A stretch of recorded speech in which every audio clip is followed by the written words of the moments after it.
का रिहायशी हूँ, मेरा पास ही घर है, यहाँ से उठने वाली बदबू ये आज का मसला नहीं है, देरीना मसला है। 10 साल से मसला चले आ रहा है। यहाँ के लोग जितने भी यहाँ आस-पास वाले इंतहाई परेशान हैं। वो इस मसले को कई एप्लीकेशंस भी लिख चुके हैं एसी साहब को, अच्छा जी सीओ साहब को, कई सीओ आए गए और एसी साहब ने भी इस मामले में कभी किसी ने कोई इंतज़ामिया की इतनी गफलत के नोटिस वो उन्होंने लेने की ज़हमत ही नहीं की।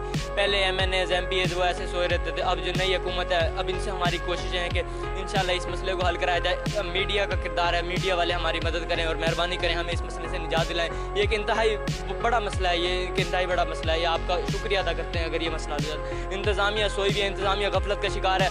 ये कमेटी के अंदर करप्शन करके, मंदर बांट करके, फंड्स आते हैं जितने भी उनकी बंदर बांट करके यहाँ पे हमें इन इलाके को महरूम किया गया है हमें सिर्फ ज़रूरियात से, और कई बीमारियों का सबब बन रही है ये चीज़ें। मेहरबानी करके इंतज़ामिया होश के नाखून ले, मेहरबानी करके इंतज़ामिया होश के नाखून ले। देखें कितना, अगर ये कैमरा मैन दिखा सके, कितना गंद है यहाँ पे, और साथ ही खेल का ग्राउंड भी है, इसके साथ स्कूल है और फिर कब्रिस्तान है पीछे। ये कहाँ जाएगी? ये इंतज़ामिया की गफलत है। मेहरबानी करके नोटिस ले इंतज़ामिया।